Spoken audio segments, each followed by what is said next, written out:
Steve, we have known each other a long time. And the last interview we did together was really great. I listened to it again the other day. I repurposed them and go back through them and look at them, and it just was really, man, you're always encouraging, okay? And I mean, that part about you is, is just really inspiring, okay? Thank you. And I've shared before, you have a different type of heart. And, like the Tin Man, my wife says I'm like the Tin Man. If I only had a heart. But you just got that way about you. And I know that's tough to do, and we'll share some things that's a little controversial as we go along, but I mean, it's real stuff in our life. But I think about in our life when you're a pastor and the challenges that you have as a pastor. And I know this is rewarding. Yeah. But also there's challenges that you have as a pastor. Yes, sir. Okay. And I shared this the other day, a gentleman's pastor, and we were talking about this. I said, one of the challenges as a pastor is having to take up for your people. Yeah. Okay. And because I've had people that when I pastored, that was a little rough around the edges. Yes, sir. Okay. And I couldn't just throw them under the bus. Okay. And I found myself sort of taking up for them when they wasn't quite as right as they should have been. Right. Okay. Right. I mean, what do you think about that? Well, I know God has given us the honor to minister to a lot of men and women who struggle with drugs and alcohol. Mm-hmm. And of course, they're not perfect. Right. But I know other people who don't drink and they're still not perfect. And so I told people the other day, I love the ministry if it wasn't for all the people. Me and Jesus get along real good. But that's a part of it, though. Right. It's just because we're all in the process. And I spoke last night about, we're becoming more like Jesus every day. And I think that's the problem. We've got to see that and I keep telling our people, I said, listen, before I'm a preacher, I'm a Christian just like you. And if I ever get that out of order, I become a hired gun. Right. But I'm not. I'm here. I have to experience the same thing. And sometimes the battles I go through, and I share them. And I'm very transparent. And it's like people, man, thank you so much, because I'm going through the same thing. Right. And I think if we know that, I think sometimes we're afraid to say that we're having problems, because as soon as we do, they're going to say people have a demon, or they don't have faith, they've got sin in their lives, and maybe none of that. And people are just hurting, especially in this day and hour today. Well, and I think I agree with that aspect. I mean, to be transparent, I never have been really transparent. Okay, There's some things because of the I don't know, of my upraising. Yep. I'm not sure if upraising is is that a word? Upbringing. Bringing. Okay, there you go. Upraising. Okay, but I mean, upraising's what's in Raisin Bran. But I mean, I think about how to be transparent. Okay. Especially from the pulpit, okay, is I never have been good at that, never was good at that. And I know we needed to be good at that. Yeah. And because it draws people that need help and need things in their life. And I think when you share those things, I've become a little more transparent lately about addictions. Yeah. Okay, because I'm addicted to Oreos. Mm-hmm. That's a big battle. Sugar to me is as bad as cocaine, man. Your brain, your dopamines. I saw a picture of a brain on cocaine and a brain on sugar. Yeah. The brain being affected by the dopamines was bigger than cocaine.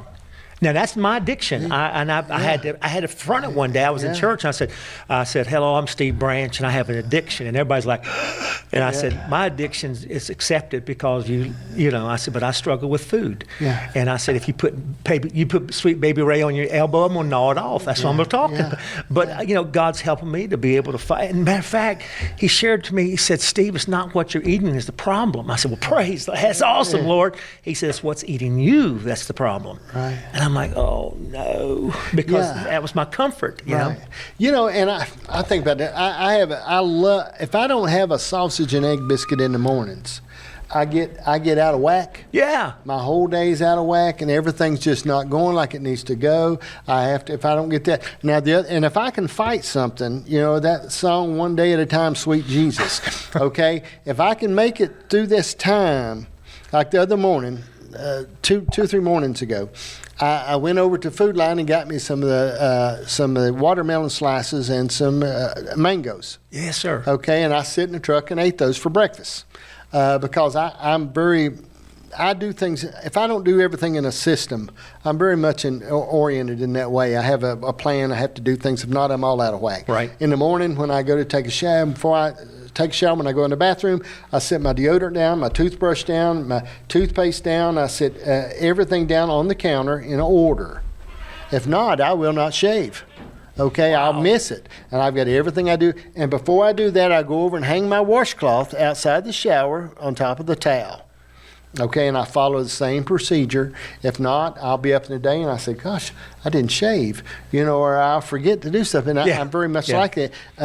Working out, I have to go the Y. I go the Y in the mornings, do my cardio, we go the weights, swim. But I can, at home, I've got a treadmill. I can do all these things at home. Right. But I have to leave and go do that. Right. Okay, and it's just the way. It's the way God wired you. Yeah, it's the way I'm wired up on stuff. Yeah. Now, Janice, she's miles at home, wears out the treadmills, got one of them bouncy trampolines in the living room, which scares me to death that she's bouncing. I know she's going through my TV one day. You know what I mean? Yes, sir. She's got this guy on there that she sits in the chair and does all the stuff, and but I have to leave. I get up, put my toboggan on, and then at night, I have to lay out my shoes. At night, before I go to bed, I go in and lay out my sweatpants, the shirt I'm going to wear. I lay my socks on top of it. I lay everything out, because if there's something there, I find an excuse not to do it. I say, well, my shoes ain't out. I'm not going to be able to do it today. Or my sweatpants are not out. Okay, or my shirt's not out. Let's just take the day off. Let's just do that. You know what I mean? But I mean, and I think there's people that were wired different, and we have things, and I know my battles. Okay, and I know that I'll try to work on stuff that goes along, but I mean, there's some things that we all have these things to talk about. When you deal with people with addictions, yep. I mean, and you know way more about this than I do. But I was telling you about Brian, my cousin, and he had years of addictions, and he's been 6 years clean now, and just is really a man after God's heart, so they do recover. Yeah, he just come through it. I mean, him and met his wife in recovery, and they got a beautiful baby now, and he's got got 3 boys actually, but he's just, but I think God's got a wrench for every nut. Yeah. You know what I mean? And I know you work with people in that respect, and yes, sir. I really admire you for that. I know that's a big thing to do. It's enough to have a goal, but you got to have a system. Yes, sir. If you don't have a system, if you just have goals, I just want to do this, like saying, I want to be financially out of debt, and that's my goal. But if you don't have a system, right, you can't complete that. Exactly. The same thing I believe when we're dealing with addictions, possibly. Yes, sir. You got to have a system. What do you think? I think so. I mean, because you're giving them structure. Because honestly, when you talk about being born again, like one of the gentlemen last night was sharing, and he's heading up a ministry, Heart for People. Aaron Hayes, he and Christy Myers, and but it was birthed out of what they've been through. He died. I mean, he was on the floor. They had to hit him. If you know anything about Narcan, they had to hit him 4 times. Yeah. He finally came back. But through those things, God saved him. And he said last night he struggled with 20 years. So this is what I heard many years ago, is that when they started using drugs and even alcohol to some sort, their emotions froze. So if they started, and most of them I've talked to, started in middle school, which is about 11, 12, 13 years old. And not all of them, but some of them. Right. But then you think their brain begins to freeze. The good news is their brain's not concrete; it is rewirable, and that's the good news. And it's like people say, "Oh, Pastor, why don't you just tell them to quit?" And I'm like, "Wow, why didn't I think of that?" Man, that is an awesome revelation, isn't it? But the thing is that in here, the addiction part of your brain, it's like, they call it a lizard brain, back here in our brain somewhere. And it's like doing this. It's like, I don't know how many people I've talked to. I've had millionaires on my shoulder crying, saying, I do not want to be like this. Mm-hmm. And I say, I know that's not who you are and who you are, and just because of the pain and they're trying to cover it for whatever reasons. Mm-hmm. But it's like getting a rattlesnake and a little baby snake, and how cute it is.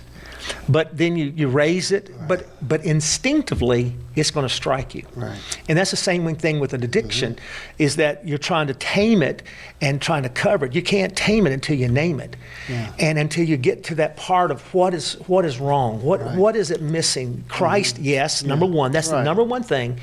Then He begins to heal that vessel, and He'll put. And I love this one. I call it the onion ministry.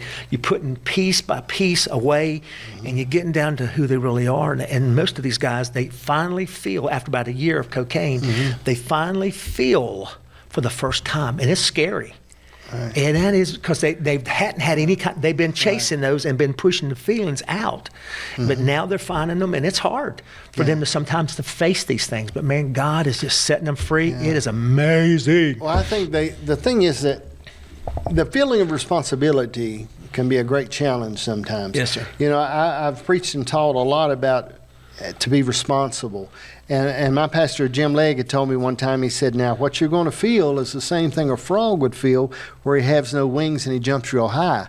You're going to feel that every once in a while. Yeah. When you talk about responsibility, okay, and I believe sometimes when we remove the devil out of the equation, okay, because the Bible said if you resist him, he'll flee. That's right. Okay, that means he'll leave when he sees you coming. Right. So if the devil's gone, and I shared this one night in a church I was ministering at. It went over like a ton of bricks. But I said, I listened to them testify a little bit before church, which is not really a good thing. But we used to do it all the time, didn't we? Oh, pray for Lord, me that I might endure. Anybody got a testimony, you know? And Myrtle would jump up and she'd say, the devil's killing me today. And she'd tell you all about it and how his horns and stuff. And I said, I've got a vision after listening to y'all testify of about an 8-foot devil chained in the corner, and he would like to leave if y'all would let him go. Oh, no. He's tired of y'all blaming everything on him. I said, so that feeling of responsibility when we get to that point, if it's our finances, if it's our health, if it's whatever, and I would love to say the devil's in the Oreo. Okay, and I'm not saying I would get rid of them because I got them at the house. But I mean, the thing about it is, you know, when we look at stuff and we say that feeling of responsibility, if it's our finances, see, we can. I've had people say, "Would you pray over my finances?" I said, "Well, bring me a checkbook next week, and let's take a look first." Yep. Okay, because it might not even be the devil. Yep. Okay, it could be you spending more than you make. It might be you need to get rid of that car and get a cheaper car. It might be you need to get out of that house and get a smaller house. There may be something here. You may need to have your credit cards, cut them off, and then pay them off. Plastic surgery. Okay, I said, I said, so here we got to go. So, but when you do that, that's a hard feeling, okay? You know, it's, I don't know, I run into that a lot. And I try to stay on top of it in my own life and say it's not the devil that's doing this. You know, every time I get a blood test from a doctor and I read over it, I don't say, let's see what has the devil put me in the red? No. My decisions. I've got to do this. You know what I mean? But I know some things have nothing to do with that. They're hereditary, okay? But I mean, not talking about that, but there's things in our life that I think when we become responsible, there's also a sense of freedom. Yes, sir. Because we begin to take control back over our life and our marriage and all these things in our heart and things like that. And it makes a big difference. I think first thing is we got to find out how to turn it over to the Lord.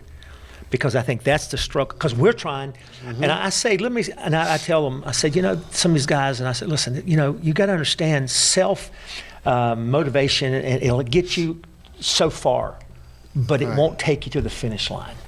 What'll get you to the finish line is not a what, it's a who. It's Jesus Christ. I spoke last night, I said, you got to have a desire. And then from desire, you have to have discipline. And from discipline turns into delight. And like eating that watermelon. Hello. And I mean, you made a decision. You felt good about yourself because you did. And again, and I always look at these guys and I said, how do you eat an elephant? You know how? One bite at a time. Listen, that's okay.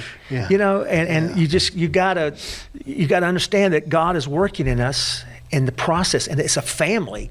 You know, these guys, man, I've never in my life seen these guys givers because they've been there. Right. That's what birthed this out of Heart for People, is because they were on the streets for 3 years, and they were in Myrtle Beach, and they were so cold. They begged a woman for just a blanket, and she just turned them away.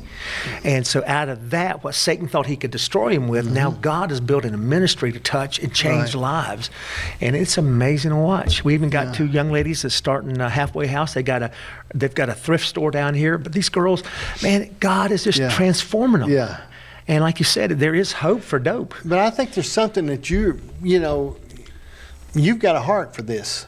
And when people mess with this, that don't have a heart for it. Ooh. Okay? And I'm saying that Noah only built one ark. It wasn't an ark ministry. He didn't go from town to town teaching people how to build arks.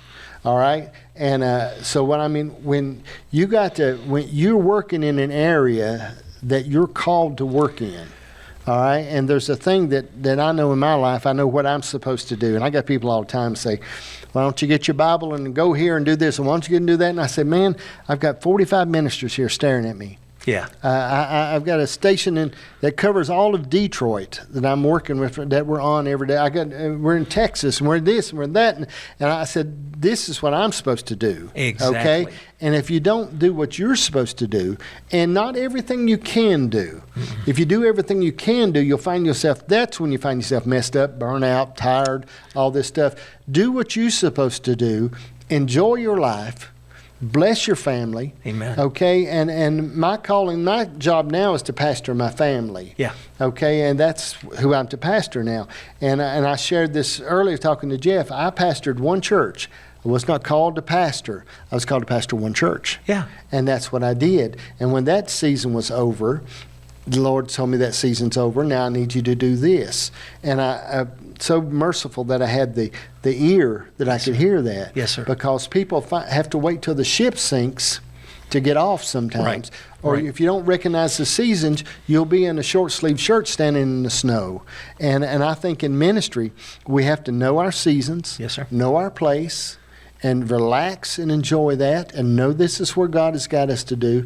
And I see your heart in that respect, and I admire that. Okay, I mean, I see that, and I think it's really fascinating. I never for me. dreamed of that. See, my brother overdosed with cocaine, and when I first got here, I was in Florida. I was with our denomination, the head of the youth. We had 29,000 people and 202 churches, and everything was going good. And then the contact up here, it was a God thing, and it was like he spoke to our hearts. My wife and I said, "This is your destiny." And as I had friends back saying, "What are you doing? Nobody knows you up there." I said, "That's good, because I want to make Jesus famous." Right. And I hadn't changed.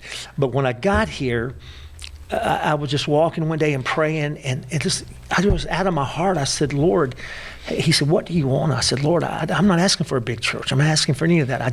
I want to see these people as you see them and love them as you love them." Yeah. And that statement transformed my whole life, because I had people look at me and say, "How can you love a drug addict?" I said, and it just out of my mouth, because I got my Father's eyes. Right. Because he loves them. I've never met a person that Jesus didn't love. Right. And so that transformed my whole life, and I'm honored to be here.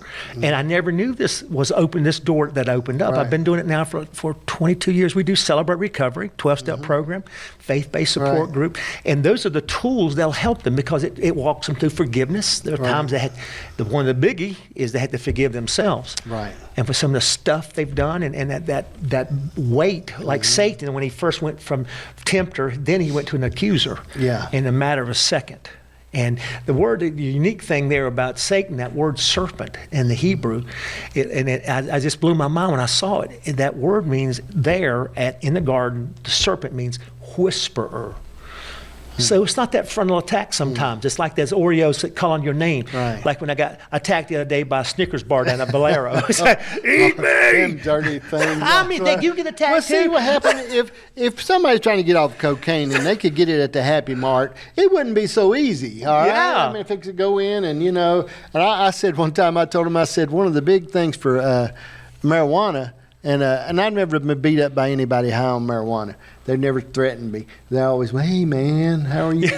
You know what I mean? But if they made marijuana like $1 a pound and they sold it at Food Line, Yeah. you know, people probably get sick of it. And if you could buy your pills, like pick them by the color, Oxy was this color and things are that color. But I mean, I don't know. I watch things in people's lives. Now I know stuff's a battle. I had, you know, I rent to a lot of people. I'm not on purpose because I want to, but because my dad left me in a place where I have to. But, and I rented to a guy the other day, and I said, here's the deal, man. I said, don't be making no meth in my place. I said, please don't make no meth in here because it really ruins everything. Tops. And I said, if you're going to sell pills, don't sell a lot of pills. Oh, gosh. I said, because I know you got to sell a little bit sometimes and to sort of make it, but just don't get carried away. I said, don't get carried, because, you know, my wife says I'll make excuses for Charles Manson. She said, you're absolutely will make excuses for anybody. I said, I know. I just try to be easy on people. I don't want to set a standard they can't keep. I said, I try to sort of work along with them and just get them in a place where I can try to be good to them along. And I don't know. It's just, and I know everybody's different, all right, and I'm surely different. But I just see how in people's lives, and this is the difference between us, okay? You said, come on in, I love you, let me have you. You cry on the shoulder, okay, Yes, sir. you're like that, okay? Now, I'm of the nature of, listen, you ding-dong, straighten your rear end up. Yeah. What's wrong with you, okay? And I believe when people join the church, you should make them climb through the window the first 30 days to see if they're serious about coming. Okay? But see, that's why. But you got that other heart. Yeah. Okay? But they both work together. Yeah. That's why I end up on a mountain climbing a tower to keep TV station on the air in the snow. Okay? And you're in that big nice church you're in up there. Oh. But I mean, you're driving a new limousine every week. A limousine, 2006. Taco. But I mean, the difference in the heart that you have that heart for that thing, and it's really it is good. And I know it's not easy. No, sir. Okay, it's not easy because with that comes heartache. I guess I don't know. Very much so. It comes heartache and comes some things that you have to go along with and work with, and you have to do that. And not only that, and this is what I think we run into sometimes. You're anointed for the pain. And you're strengthened for that, but your family's not. Yeah. I mean, I don't mean that in a disrespectful No, way. no. But they have to see what the person they love goes through at times, Yeah. and then that gives them a different battle that you and I don't have. Right. Okay. I mean, when I pastored and just evangelized and things, my kids seen things that made them want to fight Oh, I know. over me. Okay. When I said it's okay, it's not that big of a deal. One night, I'll tell you. One night, you know, I had no army tent. I was preaching in a big army tent. That's all I had. And the offering was running about $10 a night, you know, pretty good crowd, 30 and 50, but the offering's about 10, okay? And it's costing me 20 to get there in gas. But so I'm set up, big Hammond organ. We got everything going wide open. And I said, you know, I'm going to try something tonight. And I got me 30 envelopes that day. And I put $1 a piece in them. I said, I'm going to give these out tonight. I just want you to bring them back and put them in the offering tomorrow night. I lost $20. Okay? I thought, well, now, Lord, if you can't trust them no more than that, how in the world? I just want to see if I could trust them. You know what I mean? I took my $1. And then one time I was talking to the church, and we was talking about God blessing you, okay? And I said, who here, if God would bless you with $1 million tomorrow? I mean a supernatural million, not $1 million that you thought you was going to get. I mean like $1 million that you didn't know you was going to get. Yeah. Not when a lawsuit finally come through or something like that, but when you really got that money. And I said, if he could trust you to send he wanted to send $1 million through you. Yeah. To people to things that would make a difference in people's lives and help them. Who could he trust? Some spoke in tongues, some held their hands up, they all ready to go. Yeah. I said, okay. Then I said, how many of you here got $100? Let's start with that. Silence fell over the crowd. Okay? But it's funny, the trust. You know, when you think about it, I had a guy one time, he said, he listened to me, we was testifying, we were talking, and we was in the mission field, and he was with me. So we was talking about things, and he said, I don't know why God's blessed you. He said, instead of me. I mean, I love him. He loves me just like he loves you. I said, well, I listened to your testimony, and AEP can't even trust you.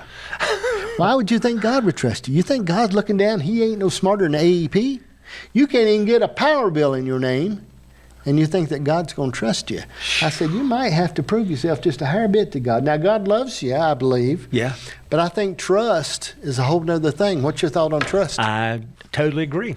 I think we burn those bridges. And I think that a lot of times, if like the parable, the guy who had the 5 and the 2 and the 1 went out and buried it. Right. And he gave all that back to the 10 because he could trust him with what he had. And I think that is the kingdom principle that I always tell our people, if God can get it to us, let it go through us. And, you know, and I think that's what we're seeing, the blessings. We've given away double wide, we'll call it an annex. I'm sorry. I like that. Now where that gym's like at. And we've given out, we just, you know, and the other day I was talking to somebody, they were talking about what we were using here and there, and I said, I think I have one. And I looked at my IT guys last night. I said, don't we have? He said, yeah. I said, listen, I found out there's another church, not part of our denomination. I don't care. It's about the kingdom. I said, they need this. I said, we have one. They don't.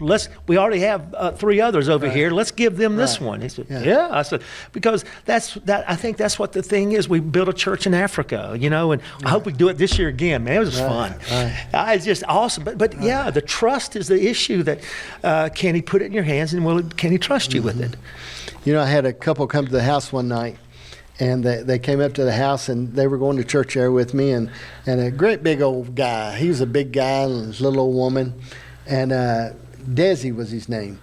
And I really liked him. Great big old guy, just as strong as a horse, man. And I never would tell him a lot he's doing wrong because I didn't want him to beat me up. But he come knocked on my door one night, him and his wife, and Janice was there. And I said, he said, John, we're trying to get a car down here at this car lot. And the man said, if you'll just call him and say it's okay. But you don't have to sign anything, do anything. Just tell him we're all right. Said we can buy the car and make the payments on it. And he said, you know. So I got thinking about it, and I didn't hear a great big echo from the Lord, but I just heard something. I got thinking. So I had a Ford van sitting in the driveway that I used all the time in ministry, drove it everywhere. And the Lord said, give him that van. Yeah. Just simply, just a little old small voice and nothing. And I said, so I went in there and I talked to Janice. I said, I think we ought to give him that van. And she said, well, okay. And I went and got the title and brought it back in there and signed it and gave it to him. I said, it's got gas in it. You know, take it and get you some tags and bring my tag back. And that just really touched her heart. You know what I mean? And we did it, and we were blessed. We're still blessed. I mean, my vehicles are paid for, and we're blessed people, you know. And I've had things in my life like that was real simple. But now just because you do it don't mean you always just feel good about it at first too. Yep. Okay. One morning we was at church, and I bought Janice a Volkswagen, a Bug, a little later model Bug. I took it to a Volkswagen man, had it rebuilt, baby. Brakes, brake lines, and I had it painted candy apple red. I don't know if I'd never seen a red Volkswagen. Yeah. But I had it painted candy apple red. And I said, I really liked it, okay, and got it for her because she'd had Volkswagen earlier on, and I said, I'm going to get you that Volkswagen. So I got it and had it all fixed up for her. And we was in church, and the pastor got to talking about how he used to have a Volkswagen, how much he loved it. I didn't really feel good, you know, about it, you know, and then so he said, you know, I had a Volkswagen. Man, I used to love to have a Volkswagen. So I just loved to have a Volkswagen. Yeah, I thought, ooh, boy. So a few minutes later, and we got out and we got talking. And I said, well, you know, don't you? She said, yeah, you're going to have to give him that Volkswagen. So I met him, and we went out for breakfast. And I had the title in the glove box. And I come back and pulled in up out here. And I said, well, I'm going to give you this Volkswagen. He said, oh, no. I said, no, I'm going to give it to you. I'm just going to give it to you. Now, I didn't really feel good about it. I didn't really want to give my Volkswagen away. Yeah. But I did. And there's no way I haven't missed it or anything like that. Right. There's been other things in life. But I think some things the Lord challenges with aren't always things that we just are just so easy and casually done that it is a strain sometimes to do good. Well, I think the thing, look at what happened. One time I think it was John Bevere, he says, it's a God thing or a good thing. A lot of people are doing good things, but it's not a God thing. And I know, and I asked our church, I said, listen, what is the difference between when Peter got out of the boat, Jesus walking by, Peter got out of the boat, what did he have that the guys, maybe possibly the other 11 didn't have in that boat? And everybody said, oh, he had faith and he had this. I said, no, there's one thing he had. He said, what's that? I said, permission. That's what and I said, we had a lady come to me one day at the church. She says, Pastor, I'm fixing to get a new car. I said, well, praise God. That's awesome. I'm excited for you. What's happening? She said, well, a friend of mine gave hers away, and I'm fixing to give mine away, and I'm going to get one. And I looked and I said, sweetheart, you're going to start walking. She said, what do you mean? I said, is this God saying that? Well, Copeland, he gave all this and all. I said, but he didn't start. He started where he was at with what was in his hand. Right. And I think that's the problem. We hear a testimony and we think, oh, it's not for me. But we need to know, is this what God is saying? Because it's that logos and the rhema, the revelation, that a lot of times that's what we miss. Yeah. That's what Peter had. The other guys would have sunk. But he had permission to come. Right. And like you said, put in your heart to give or things like that, man. It's amazing. You know, I've told the story because old people repeat themselves. But I mean, you know, and I don't have as many near-death experiences as I used to have because I sleep on a memory foam now and take, you know, with nice electric heat. Not like nobody's trying to kill me near as much as they used to be. But I tried to walk on water. Have you ever tried it? Not. Okay. I was in the mountains. I've been back in the mountains with the Indians for 3 weeks one time. Back in the mountains, had a little old black donkey, and I'd been back there sleeping in huts on burlap sacks, preaching in little old places and back in the mountains. So I walked down to the Gulf of Mexico. I was right there on the Gulf. Walked down out of the mountains because I didn't really smell good, and I went down for a bath. Right. Going to take me a bath in the ocean. What's a bath in salt water? It's not really that good. I'm back in the Gulf. But it was better than nothing. So I had a bunch of 4 or 5 preachers with me, you know, and I'm pretty holy at that time. And I said, bless God. No, I'm walking on this water, okay? So I got back there. They all lined up. Because I said, I'm going to show you, boys. Because I knew I was the most holy one there with them. And I'm hitting this lick. So I started out.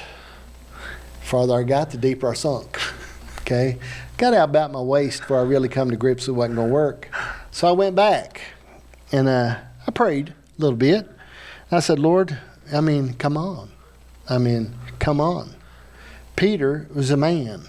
Yeah. I'm a man. You're God, and I serve the same God Peter did. So I backed up again. Got in the spirit a little bit. Not a whole lot, but a little bit. I started walking out there again. I'm up to about my waist. I come back and I said, Lord, now what's the deal? You speak to everybody. He said, son, why do you keep rolling your pants legs up? Huh. Okay, so I quit. But the thing about it is I didn't have the confidence and I didn't have the call. Yeah. I wasn't spoke to come. Right. And I think life, so many times people find themselves waist deep in situations that they wouldn't find themselves in because they went a place they could go but wasn't called to go.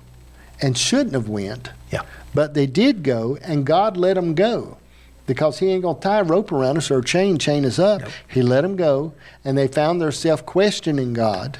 Right. You know, that's my take, what I see. I think the same thing. I think a lot of times some people were not sent, they just went. As pastors. And that's the frustrating part. It's not that they're not doing good, but sometimes I think it's the fine-tuning of the, like you said, one of my gifts is an exhorter. When I get out of that arena, because when we started Celebrate Recovery, was working with some other things, and somebody said, well, we could do this, we could do that. And I looked at them and I said, that's not my lane. That's not my lane. If I get over here, I'll be miserable. You'll be miserable. Yeah. That's not who I am. I'm here, and I'm a pastor teacher. I'm not just a preacher. I'm a pastor teacher, and I question God about why would you send me up here? Because a lot of my dear brothers, man, they're fireballs, and I'm more of a teacher. I'm preaching. I get excited, but teach. I want to instill and put and not just stir. I want to and it's like I told him last night. I said, God's never called us to bring people people to a decision. He's called us to be disciples. And I know in my life, in our church's life over the years, I said, that's what we've been missing because we're shallow and we can't stand against the strongholds. We don't know how to do warfare. We don't even know how to pray, or until we get in a problem. I said, I said, God is not religious, but God is a relational. Right. And he's doesn't care, a lot of the things we care about. He cares about our heart.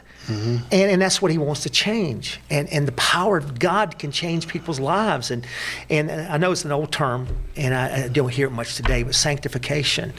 Yeah. God wants to transform our hearts, and that's what brings us to become more like him every day. Right. Some of those old timers, oh my word. Yeah. You came the same stuff. Hold on to the altar, pray through. Yeah. Man, now it's like, oh man, I can't come to church because it's raining. Yeah. But these guys, they're our mentors behind us who poured in to pray people. Some drunk kid would come in the church house and they would find their grandma on the knees praying at 3 o'clock in the morning. And they didn't realize it was her prayers that got them home safely. One night at church, and I'd done some things a little unorthodox, but one night at church, I got everybody, pretty good service, and I said, okay, here's the deal now, and we sung a little bit, and I said, we paired people up, and I said, I want you to go get somebody and bring them back, and bring them to church. Go get them. Yeah. And people left and went and got people. Wow. And prayed for them, people that was on their heart, brought people back in that had been on some drugs, had been in things, and they brought people to church. Yeah. And I said, we're going to stay right here tonight. You go ahead and bring them back. And man, we've seen miracle after, and people that have died and gone to heaven now came in that night. Yeah.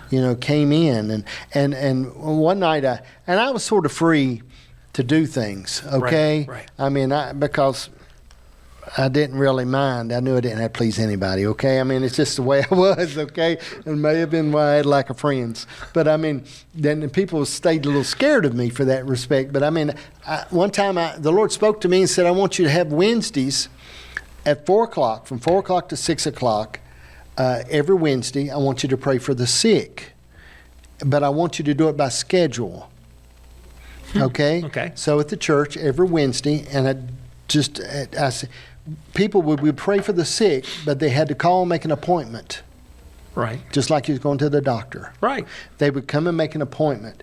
Now, if you missed your appointment, you couldn't come, okay? Or if you were going to be late, you couldn't come. We wouldn't accept you. If it was 3 o'clock and you come in at 3:15, we said, I'm sorry, you have to make another appointment. Right. Okay?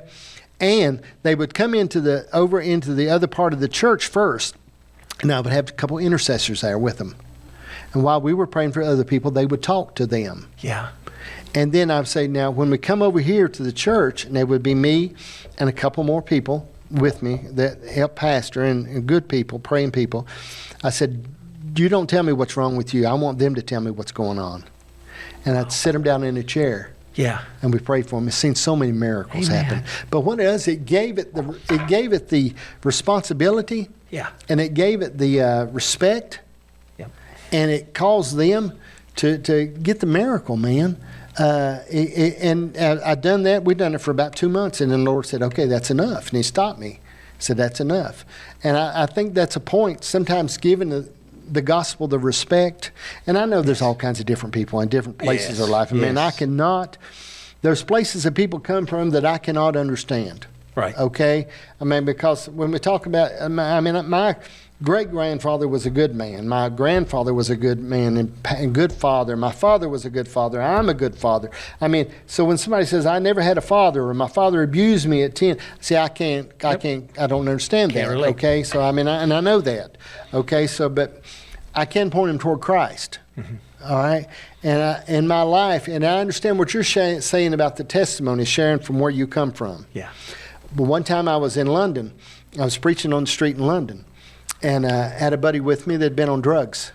And I don't know if I've shared this too again, but anyway, we're there and preaching. And I've never taken drugs, never smoked a cigarette, never drank a beer in my life. I've been pretty mean, but I didn't take time to do that. I never drank a cup of coffee because it was so expensive and I was cheap.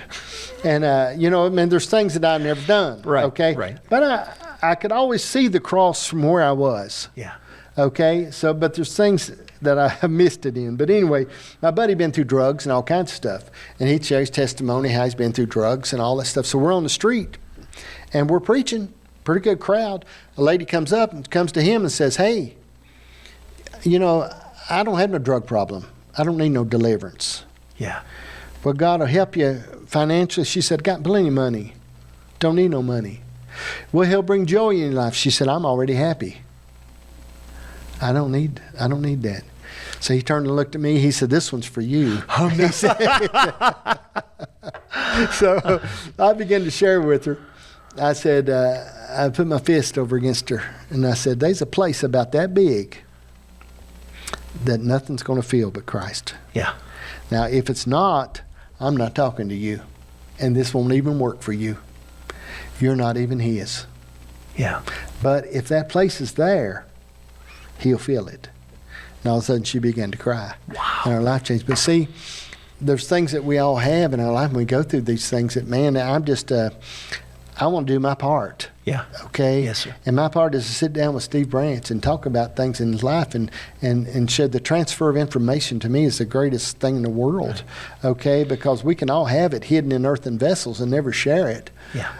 But if I can sit here today and share it with 90 million people, we've done pretty good and do my little part. But I mean, I don't know. I mean, all right, let's talk about this. Okay. The challenge of being a pastor, an anointed, hellfire preaching man up in that pulpit, then have to go back and be the manager of a major corporation, Yeah. which is that church. Yep. To me, that is the fault I see in where we're at, in a church that's in between. And I don't mean this. I just mean when I see your church, I see this church that's in between a mega church and 30 people. Right. Okay? Right. And there's a point there. It's like if you own a Ford dealership or you own Jimmy's auto sales down here. Okay, you have to fill these roles, I believe, Right. unless you have an office manager that handles all that stuff and you never have to worry about it. And it would be great, and you may have it.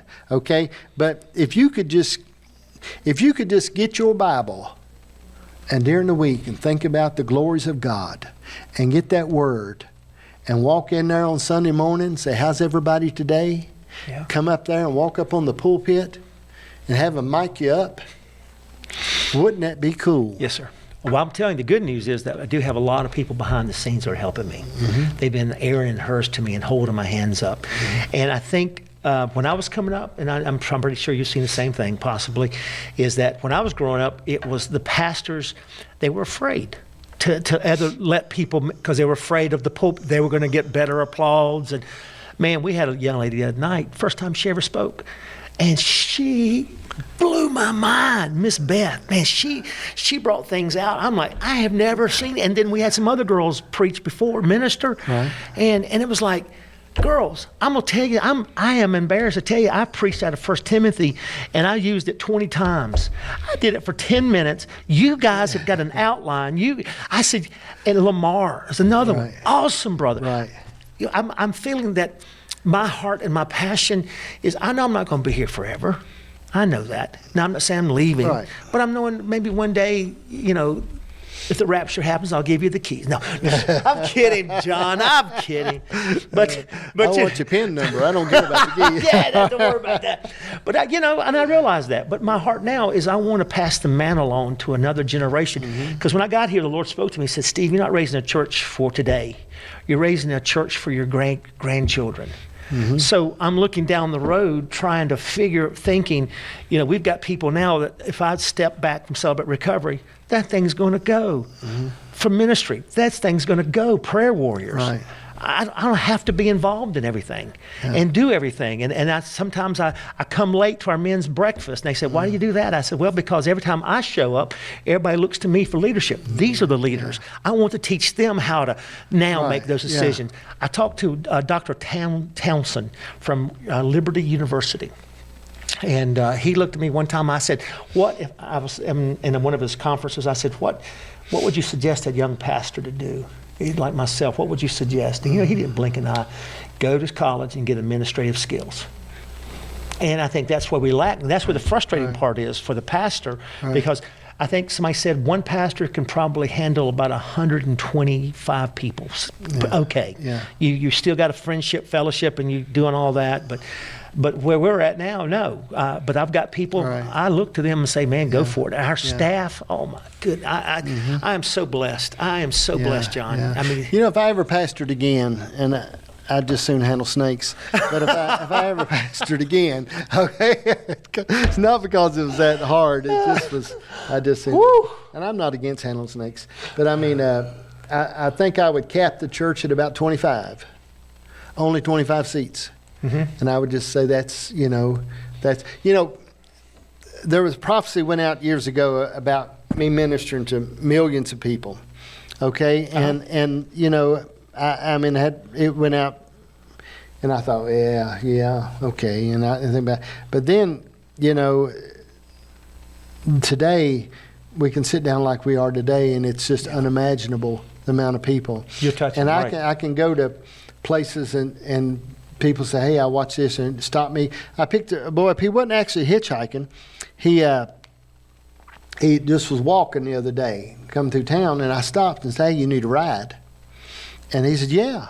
And so he got in. Hey, John, he got to talking to me. He said, you know, I watch you all the time, and I see this, and talked about Dad. And he said, I watched you fix cooking the other day. He said, man, I like that. And I seen you working on that ATV. And because I film everything, you know, of this generation. I want in case I die, but nobody watched. I saw the your video. backup battery. So yeah, so I mean, you know, so what I mean, and I said, you know, I've traveled all over the world. Yeah. I've had guns pulled on me. People tried to kill me. Witches tried to kidnap me. They've hired them to kill me. And people are going to remember me for my roast beef and my soup. I said, you know, this is something I really, or how I worked on them. I said, it's fascinating. I mean, people, they don't say, hey, John, man, I enjoyed that anointed word you really shared with me. They say, man, John, I really like that soup you fixed the other day. You know what I said? So I mean, I don't know. I just got to do what I'm supposed to do and enjoy myself. And you're in your lane, man. I enjoy myself. You know what I mean? It just, and I like people. Yeah. I mean, I enjoy people. If I'm stopping at the gas pump, I'm like you. I mean, I like to talk to everybody. Everybody. Hey, man, what kind of fuel mileage you getting? You know what I mean? Yeah. I talk about stuff, and I like people. And I think if we'll be kind, you know, I got to thinking the other day, I've been places where people died and nobody missed them. Yeah. Nobody missed them. Yeah. They just gone. Okay, nobody really missed them. Because they really weren't there. They really just weren't there. And I think about that, Steve. I mean, you ever think about what you hope somebody will say when you're gone? I ain't talking about the message. We got that typed out. I mean, what they're really going to say. You know, and my hope is they'll say, you know, I like that old boy. I'm going to miss him. Yeah. Okay? Because I got people in my life that have gone, and I say, I liked him. Yeah. I got a buddy of mine who's been dead probably over 10 years now, Randall Jackson. Okay, and I really liked old Randall. I liked him. He's on TV, and I've got a little desk that he built for me one time. It's ragged as can be, but I keep it, you know. And I think about him and Pat, and I think about old Randall, how much I loved him, and I think about him, and I miss that boy. I think about Melvin Stout, was a buddy of mine that's passed away now, and I mean, me and him laid under them trucks when we hauled food. We had over 3 million pounds of food we gave away 1 year. 3 million pounds. And he'd lay under that old truck one night with me, putting a starter on it. It's so cold you couldn't breathe. And we laid up under that truck, putting a starter on it, getting ready so we could haul food. And first time I got my CDL, Melvin was a truck driver, a real truck driver. He could eat a sandwich, drink a cup of coffee, and talk on the CB and change gears at the same time. Oh, he just was that. And when we would stop somewhere, when we would travel together a lot, he had a pillow. He'd laid on the stern wheel, and he'd lay face down on the stern wheel, and that's where he slept at. He would sleep when we went back. But anyway, I got my CDL, and I had a Freightliner. We kept on the road hauling food and stuff. But when I got it that day, we left for Atlanta, Georgia that night. And I really couldn't drive that good, okay? I mean, and the gears would mess me up because there's a lot of gears. Yeah. More than what you think, like 15 gears. 16, yeah. So I would get lost. And we'd be somewhere and I'd be lost, man, in that gear. I think, man, where am I at? And I'd stop. And he'd know. He'd get so mad. He'd say things to me. And I'd say, man, I don't know what gear I'm in. I got to start over. But I think about Melvin. Yeah. and how he touched my life and loved me and loved everything we did and the work. And those people you think, and you hope somebody, and we're not going to know it, but I mean, I hope somebody's going to really miss us. Yeah. I told him I want on my tombstone better than expected. Okay? But I mean, what do you think when you think about that? I agree. And I think the thing, I challenge our church so many times, and I say this, if for some reason destiny was picked straight up and we did not exist, would our community miss us? And see, that's what, if not, then we're having a problem. We're just coming and having a social club. Mm-hmm. If we're not impacting this generation and these young people and the kids in my life, I never dreamed. We had a prophecy over us about 45 years ago. I'm seeing it done now. Mm-hmm. And I never, even though I was doing the different things in Florida and pastored and doing the things with the youth and all this kind of stuff, I never dreamed. But I looked and I said, one day it's like, you're for fulfillment. They said my life was going to be like a collage, that it would be pieces, but until you step back, you'll see how it all comes together. Right. And some of the other things they said it was going to be, and it's happening now. Yeah. And you can't give up like Abraham. You can't give up. I don't want to jump off and have something over here like an Ishmael. I don't want that. I want what God wants in my life, and I know that, and I want to just be Christ to the people in this community and wherever I'm going. I want them to see Christ in me, good and bad. See, I think we don't have to be that good at a job if we're just faithful. Yeah. Okay? Yeah. I mean, I wonder if there would have been better shipbuilders than Noah, but he was just. Yeah. Okay? And I wonder in our life, there's things that I found that I know I'm not that good at, but there's things that I look at. There's things people do here on the station, things that go to haywire sometimes, and I say, there's nobody I can call. Yeah. There's nobody I can call and say, would you come and do this? Can you come and fix this? Because nobody done those things, and we built this, and I know where every wire is and every nut is, and I can see it, I can flash through it in my head, just like looking through a book. Yeah. And I said, if there's somebody I could call, we have things that come. My grandson and I, we done a program the other day, and he helped and was running the video, and we were doing some things, and so when we got done, the networks, and we have other networks we manage. I had one in Texas, one in Detroit, and then our whole network went off the air. Wow. So we look up, and Connie says, we're off the air everywhere. Oh, my goodness. So I said, woo-wee. So, and I got to thinking about it, and I got thinking about I've got a backup system in Canada, and I got thinking about some. So anyway, we worked through it, and everybody else had left, and I had him come in there with me, and I said, I think we need to reprogram these units, and I went through it, and we fixed it all, and everything come back on. And I said, now this is not wrote down anywhere. It's stuff you have to know. Yep. And when the Lord, you ever remember Jack Coe Sr.? Yes, sir. Okay. Yes, sir. Well, his son, Jack Coe Jr., I traveled with him a lot. Did you? Oh, man. I loved him. He'd come to my house, and we traveled. We went to Norway together. We went all kinds of places. I loved him. Preached in his tent and in Alabama for weeks at a time. But he one time he prophesied, he said, I see you, John, like a pebble thrown in a lake, and it has these ripples. Yeah. And I see your life with these ripples going to shore. And I've always held on to that. Yeah. You know what I mean? And there's things over our life, the prophecy like you're talking about, that comes in our life, and things that we hold on to those things. Now, we still got to do the work we're supposed to do, sir. Not knowing if they're in direct relation to that prophecy. Yes, sir. But we have to concentrate on that and keep moving forward. Yeah, to be faithful. To be faithful. And I think that's the word for the day. I think in the church is the day. I think we've gotten discouraged, and we look at the world and we think like, oh my goodness, God is still on the throne.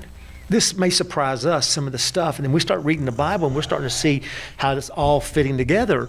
And this is not the time to be discouraged. But like you said, go out and get somebody and bring them to church. Yeah. Your church can double in one day if you did what you just told about. Yeah. Going out, and I had somebody gave a track out many years ago, and it says how to double your Sunday school. I was like, well, that's good. I opened it up, and you know what it said? WORK. And it is. You just got to take, God, and it's like I'm saying, and if we about giving to people and like especially missions. If prayer is the only thing that we want to give these people over there, then we can bring them home. You know, but they need our help, like you need your help in this. You know, you're ministering, and it's, that you had to pay bills like everybody else does, and people don't understand that. But you know, if it was that was it, we're gonna pray for them. Then we can bring them all home then. Right. But we're called to I feel, to help them and do what we can to, you know, I read in so many of the Gospels, and I read in Ephesians and how you sent money to help me, and you help send money to help me, and you know, and I think that's things that we've forgotten. We think somehow this just grows off of trees, and God is going to click his heels, and it's going to be okay. You know, I think it has to have work. The only thing that makes my wife mad, my wife is pretty calm. Okay, no, she's not. She's a little mean, but she's pretty calm. Doesn't it feel better to be real? Don't John? She is. Doesn't you feel that's better? where my daughters get it from. Don't you feel? Go ahead, I'll cut this part out later. Mr. Transparent. Go ahead, Saran Wrap. I told you, I'm not being transparent. You can be in there. I got a room at the house. But when that commercial comes on TV of that little woman who come out of the Holocaust, that they want you to send $25 to feed her. Yeah. Janice said, why don't somebody just take her home? I mean, how many millions of dollars? And there can't be that many people left out of the Holocaust now. Yeah. Holocaust. There can't be that many people left. And, you know, every time I see that commercial, I think, come on, man. I mean, you know, and I know there can't be that many people left.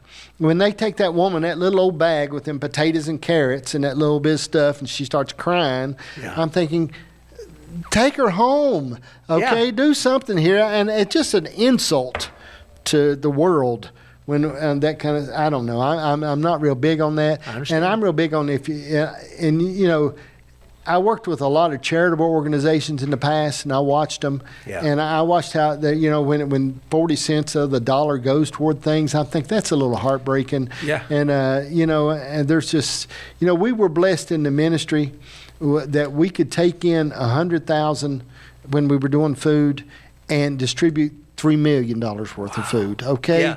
And to me, that was the way we should have been able to do it. Yep. And let me share this with you. I had Please. a situation that rose up one time. We were just getting in trouble financially in the ministry, okay? We got to where, man, we just couldn't make ends meet. It just got to where it wasn't there, okay? We were running like $70,000 behind in the budget, okay, which was a lot of money. And we were taking everything out of our pocket we could take and everything out of any business I had to make it go. And the Lord spoke to me and took me back to the fishes and the loaves, how he gathered up the fragments. Yeah. And he said, now, son, what you're going to have to do is gather the fragments. And you're going to have to quit feeding the giants. So I did. I cut everything in the ministry. Yeah. I laid people off that had been with me for years working. I sold tractor trailers. I got rid of things. Yeah. And then it was like the windows of heaven opened up because God said, now I can move for you. Yeah. Okay, and I think and I believe in life it's the same way sometimes. Yes, sir. We can, in our personal life, we can get one. I read a book on a guy that lived for like 30 years off $120,000. Wow. And the one thing he said in it, he said, if you concentrate more on what goes out than you do what comes in. Most people spend their time trying to make more money instead of taking care of what goes out. I know when my father passed away, I went to my mom, and I started going over her finances to help her with stuff. And I started saying, now, you're paying too much for this. You're paying too much for that. And this person over here, what in the world are you doing this? You know, and I said, we don't have to have more money. We just have to take care of what you got. Right, exactly. And then it started changing everything for her, you know. And the only thing I can't get her on is the cell phone bill. Oh, no. Because, you know, once you get a cell phone service, it's like a religious experience. You don't want it. You might change churches 5 times, but you don't want to change your cell phone carrier, do you? No. You know what I mean? You're thinking, no, I've been with them for that long. Yep. And I go to her and I say, Mom, you can go from $125 to $35 and have the same. I don't know if it'll be the same. I said, look, I've got it, and it works here on your couch the same way. Well, I don't know. Now, and then the internet, I tried to tell her, I said, on your internet, oh, yeah. And then the other day she said something to me. You know, Verizon had a big fallout the other day. Everybody in Verizon, Yeah, okay? yeah. Which I didn't got T-Mobile. I'm all right. But I laughed at everybody else. But so she called me. She says, do you have service still? I said, yeah, because I've got T-Mobile. And I said, for only $35 a month. And she said, oh, okay. I said, like I'm trying to tell you to get. She said, I don't want to talk about it. I don't want to talk about it. But they get, you know what I mean? They get locked in on that stuff and don't want to change. But I don't know, man. I think when you think about having to manage a church, okay, and a small church, man, it's a load on a pastor. It is. Because he has to be the financial advisor. He has to be the guy that handles all the building maintenance. He has to be the guy that, my little old kids, what happened to your, what was that? Questions. Oh, I'm sorry. I got off my questions. Sorry about The that. Bible says let a woman keep silent. But, no, I didn't say that. I'll repeat it for what he said. Love you too, honey.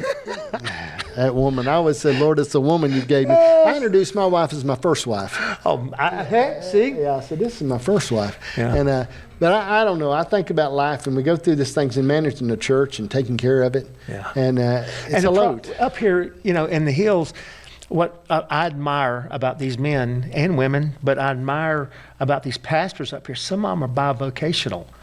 So they're working a full-time job and then coming in and ministering to 12 people. And they're not a failure. Right. They're not a failure. And matter of fact, I believe some of these guys will be pushed up front of some of these mega churches because they were faithful in the small things. Right. They obeyed what God called them to do.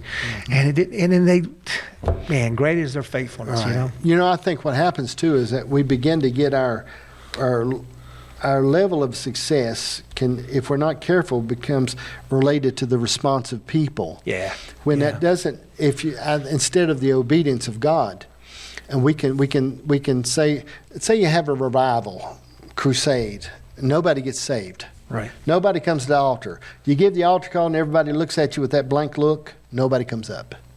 You think, well, I've missed it. But you haven't missed it. If you've been obedient. Yep. Okay, and if you can find, I've got lessons in my life that God has really taught me this, and He's had to repeat it a few times, that you find your victory in obedience, not in the response of people. Right. Because we can talk to people about coming to the Lord, and they never come. We can talk to them about changing their life, and sometimes they'll never change. And we think that we haven't failed. Yeah. We haven't failed if we were obedient. Yeah. If it was, then Noah was one of the biggest failures. Boom. I mean, Lord, you barely get some of them people he should have left. You know, let's talk about Noah just a minute. Noah what? I know what. All right, Noah to me was a real man. All right. Okay, I mean, he wasn't like me or you. I'll just say you and me, okay, because I can't see you chopping down a big cedar tree and dragging it up there like Noah did, or pitching the outside of the ark with that stuff and going. I've watched some shows on this that freaked me out. But I mean, drawing that line and making that arc just right and doing all those things. When I think about him, man, this guy, a little bit of a conversation with God. I had to work for 120 years. Yeah. Okay, just a little conversation, and no doubt there he is, man, pushing and shoving and sweating and cutting them big trees and dragging them up there and cutting them. This has to be something. He was a man. Whew. Unbelievable. Unbelievable. I mean, it's something. And to think that, that it had not even rained. He said, build a boat for what? It's been due. Yeah. What? Yeah. And that's what, of course, now that was the testimony of all the friends around him saying, you're crazy until the first raindrop fell. Right. So, Yeah. hello. To the door shut. Yeah, there you go. And who shut it was Yeah, God. yeah. And he was safe in his covenant. And I think that is something we have to look at. I think that you start thinking about some of these men and women in the Bible, what they went through. It's like, it was amazing. I shared it, I've been sharing, but I said, Rahab, out of 8 times out of the Bible, she's mentioned 6 times she was mentioned 6 times about her occupation. She was a prostitute. Mm-hmm. They were the ones that came down and had the scarlet string down and saved her family. But she married a gentleman named Salomon. And not Solomon, but Salomon. and he was a godly man, it looks like. And when you start chasing genealogy and you think somehow you can't be used, you'll find that her genealogy is in Jesus Christ.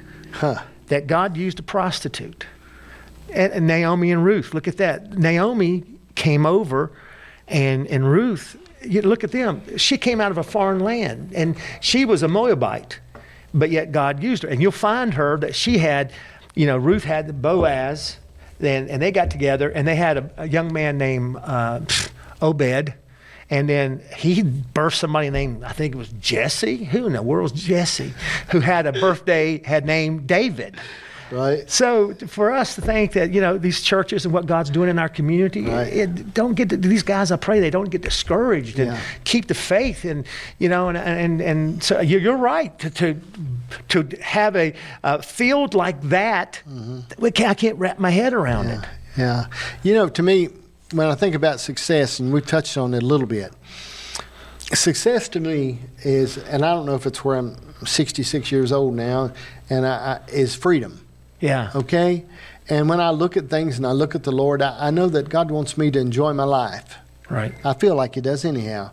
Enjoy my family, enjoy my life, and that ministry.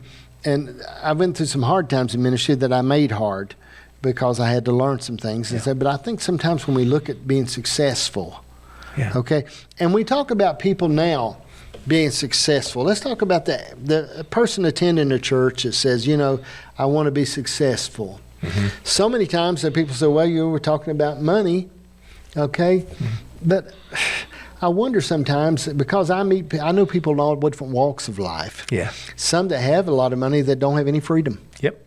Okay? Then I know some people that get a check every month on the 3rd of the month that seem just free as a bird. Yeah. Okay? So I wonder about success in my life today. What success looks like for me is freedom. Yeah. Okay. What does it look like to you? I think the thing for myself, the success is doing what I feel God's called me to do, and completing the task. We talk about purpose a lot, and I read something the other day, and it just blew my mind. It's a total different concept of my purpose, because we hear that. And they said, out of what, I can't remember what scripture, I think it's Colossians. It says, Jesus says his purpose was to destroy the works of the devil. Right. But then he says, but what we need to do is not just say, that's my purpose. No, what is my assignment? And I think that's where success comes in. You're happy because you're right now doing what you're called to do. Now reaching millions of people. And it brings joy. You never work a day in your life because it's enjoyable now. Yeah. And I think that to me, you can call it success, but now my assignment, I'm doing my assignment. Right. Never did I think coming from Florida up here that this would be an assignment, and how He pulled things together and all that. I never dreamed that, sir. Yeah. Never, but what an honor it's been. I am one rich man. Hey, well, you're a preacher. But I mean, what I'm saying is... You keep me humble. You keep me poor, right? Go ahead. I know every time you say if you're not going to be at service or something, I say, well, I'll go if they're voting on pastor. Yeah, I've heard that before. I'd love to have that job, man. Just walking in with my Bible. But I had a friend of mine... Here's the keys. A friend of mine had one time he told me he was opening a big television ministry and some stations he was working on, and he said, John, I long for the day when I could just carry my Bible and go preach, because the mechanics were there. You know what I mean? Right. And when I think about the mechanics of the whole thing and being able to have to work, and I know I talk about that some because it's important and it's all in there, the mechanics of the ministry that they're there. And Noah, there were mechanics to what God called him to do. Yeah. And so when I was talking to Jeff a minute ago, he reminded me, I spoke to the graduating class that his daughter graduated in at Souls Harbor when they graduated. Oh. And he said, I remember when you spoke at that. And I said, yeah, I do too, because I ministered about and taught about what the Bible said about the sweat of your brow. So I said, all these other things are great, but as young people, you need to remember it's going to be sweat. Yeah. And I gave them all a bandana. I had them all red bandana. I gave them all, and I said, because it's by the sweat of your brow in the end you're going to make it. If you think you're going to lay back with your feet up and your hands in the air, it's not going to work like that, and we miss that. It's by the sweat of that brow. Yeah. We're going to have to do that. And in ministry, it's going to be there, and you'll get a few words from the Lord, and it might work you 120 years. Yep. But I shared this, Stephen. What's your thoughts of this? If we, and we teach a lot about God will move for you and God will do this and God will do that, and I understand that. But I also believe if you got up every morning and God slapped you, you better serve Him. You better shut your mouth, put your boots on, and serve the Lord. If you got up, you stood up by your bed, and you and Pam got there, and you got up, wham, you hit the ground. And he said, well, God slapped me this morning. You better serve Him. Yeah. And because so much of we do seem to bring sometimes to the table about what God will do for you. Right. And I do understand, but he said, behold, I give you power. Yeah. Okay. And there's a point that I believe we run into where and it's not for everybody, okay? I mean, God ministered to everybody. Jesus, when He ministered, the fishermen different than the carpenters, and everybody. But I think there's a point that we have to suck it up. And this is the deal. If my kids love me, they don't have to ask me. I look for things to do for them. Right. Okay. Yeah. If they're, I tell my kids all the time. I say, listen. I'll be there for you no matter what. Yeah. Now, if you're a rascal, I'm not going to give you my money, and I'm not going to give you my stuff. Yeah. I'm going to love you. Yeah. Okay? And I think about with the Lord sometimes, it's this point we run into, if we'll begin to delight ourselves in Him, then how much more then we don't have to ask the Lord. There's so much in my life I've never asked for. No. Never asked for, Steve, that God done for me. Yeah. And He's moved in my life in ways, and I think that I never asked for that. And there's so few things in my life I actually pray, God, do this for me. Yeah. Because I feel like He's so far ahead of schedule. I totally agree. Things He just blows my mind, and He just blessing after blessing here, door open, this, and it's like I never dreamed of it, never asked for it. It's not about me; it's my relationship with Him, and I think that's the key that we have to continue because you remember the parable about the 4 seeds, right. About the thorns and about the one that grew up real fast and because it hadn't good roots, and and I want to be the one who bears fruit and let Christ shine and live through me. Yeah. And I know that you're doing the same thing, and you are doing the same thing. And I think that's the beauty of it, the walk with Christ. Like you said, Jesus healed one time with spit.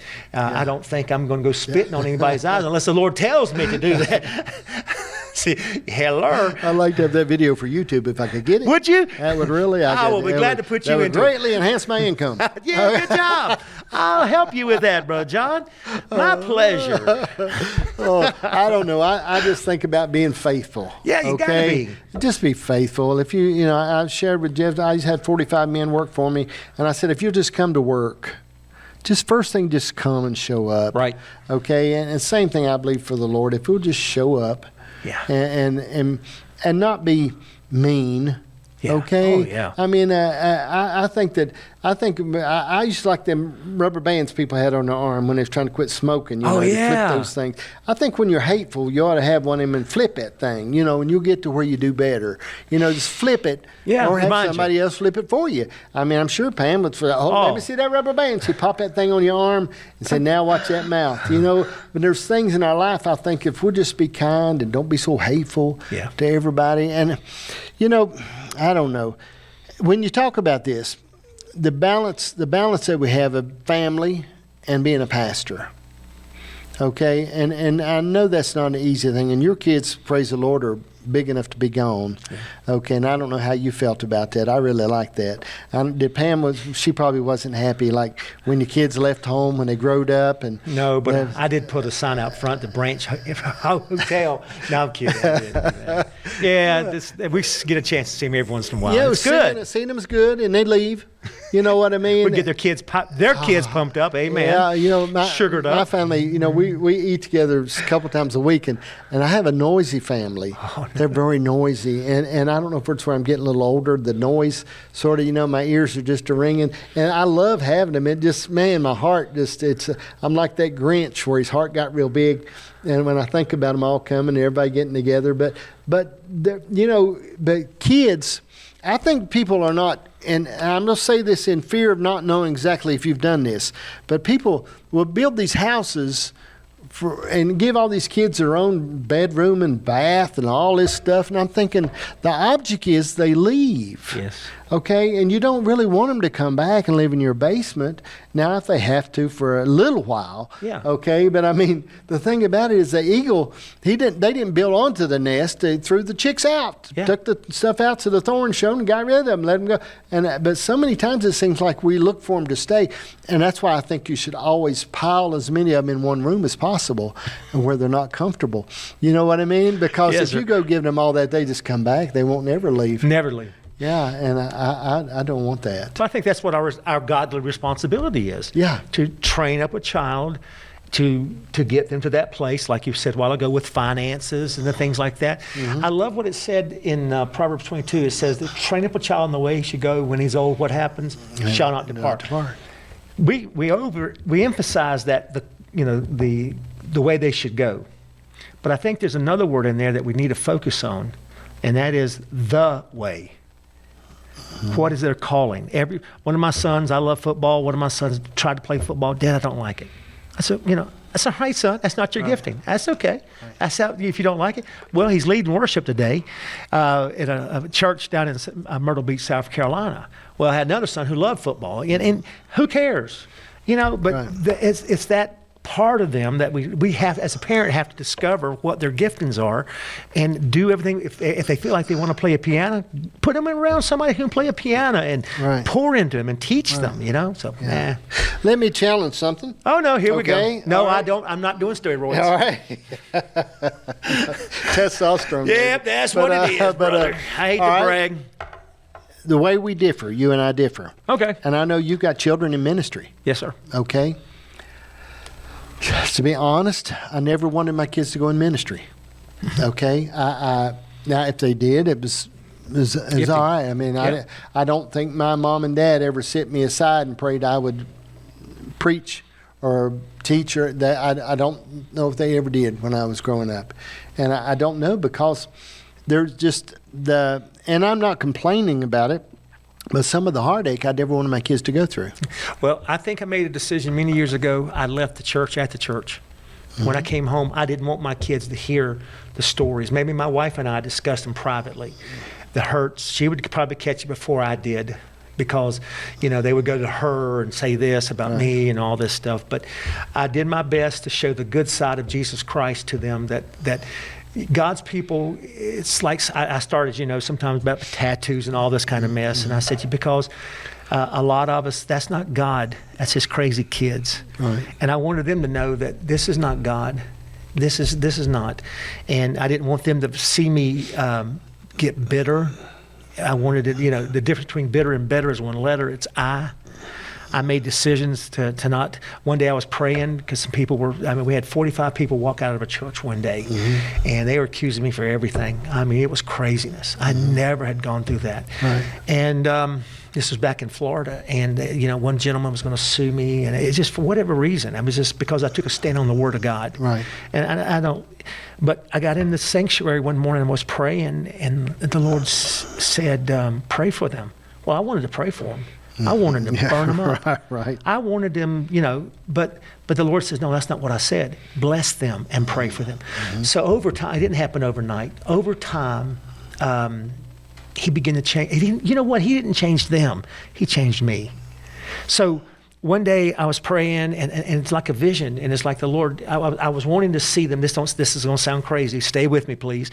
But I wanted them to be broken down with a flat tire on the side of the road, some of these families, and I wanted to be the one who changed their tire. I wanted to take up the towel and minister to them. On the Easter morning, one of the ringleaders called me, and said, "Hey, Pastor Steve, this." I said, "Hey, how are you doing?" He said, "This is so-and-so." He said, can me and my wife come home?" I said, "You could have come home 3 years ago. Right. I'm not mad at you. You could have come home." I changed. And I think it's a lot of times in the stress of it, we need to pray and bless because Satan is out there and he's going to throw every monkey wrench he can at you. And I just try to do myself to keep all that stuff away from the kids and so they can see the good side of Jesus, because there's an awesome side. There's some twits out there. There's some jerks. Yeah. But, but when people are donkeys, they're just people sometimes. You know what I mean? I know. And I think sometimes, I've tried to, I got no boy out of jail 3 times. Oh, no. Okay? And I won't even tell you why he ended up going back to prison for, because it's too bad. But my kids always, they fussed at me every time I get him out of jail. I got him out of jail and put him in one of my houses and groceries and took care of him. And he just was a rascal. Okay, and one time I got him out. He was about half gypsy. Gypsies always do drywall, and they pave driveways. They asphalt, right? They do ceiling. So that's what gypsies do. And he was about half gypsy, and could preach real good. But he would switch over to that other personality and quote that Bible. Man, he was something else. But he just was a rascal. And but I got him out one time. And I got him a truck. It belonged to me, a pickup truck, Chevrolet truck, and I got one of them tandem axle asphalt with a 1,000-pound tank on the back to seal driveways and stuff. And he said, "John, I could do that." I said, "Well, let's do it. I'll go in business with you. I'll buy it all." And the rascal stole it, okay, and left. No.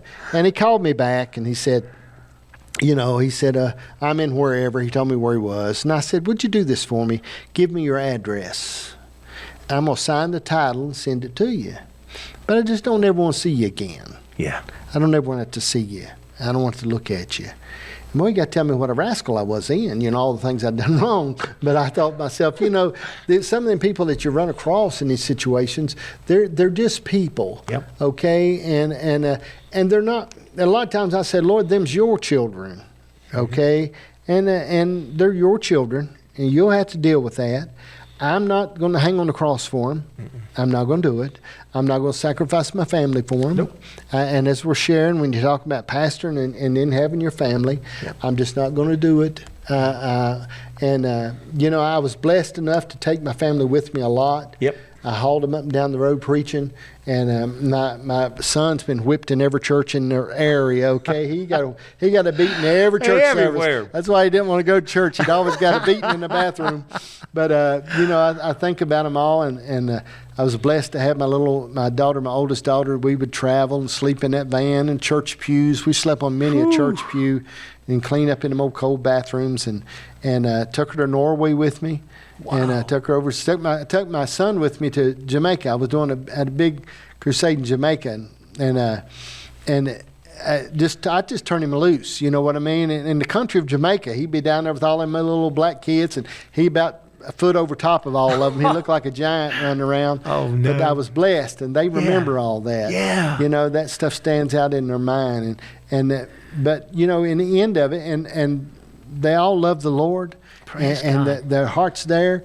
They're very practical. Yeah. When they look at the Word and they look at people and they think about it, and that, to me, that was a big thing. Yep. I wanted them to pick that up and pick up that logical part. Yep. And I told my wife I was glad we stopped at 3 children so we didn't get a bad one. I said the next one we could have been in trouble. Oh, no. But I think what we're sharing, separating that pastor part, being able to come home. Yeah. And be the father, and have the faults and the failures that a father would have, and being able to do that is so powerful. And I think I've talked to a lot of preachers' children over the years, and one of the things I hear and have heard is they never had time for me. Right. And matter of fact, I tell some of our staff, I said, "Go home. Let's go home with your kids. Go home." "No," I said, "Get out of here. Right. This will be fun. I don't really care." There's times we're going to have like something for Christmas or something, whatever. I said, "Can you do it with success, and can you do it with the spirit of excellence?" "No." Then don't do it. Right. It's okay. I don't see in the Bible anywhere we have to do this. And if it's going to put a burden on you and your family, and it's going to make you just sitting here getting mad and burned out, it's not worth it. Yeah. It's not worth it. I don't care. I really don't care. We don't have a program. Oh my goodness. Yeah. Can you see it now? Pastor didn't have a program because he told them don't do it because they're burnt out. Yeah. And I had to tell our staff that a lot. Just go, get out of here. Yeah. And because if, man, it's just, we expect so much out of the pastor that somehow, and I told people, I said, listen, I'm not perfect, but I said, the only thing I cannot do is take a shower. He looked at me like, what? I said, the water keeps dividing. So I said, I can't do everything, but I don't know. I think about kids a lot and growing up. And I've got some friends. I've got one buddy who's a prophet, man. That sucker absolutely just a man.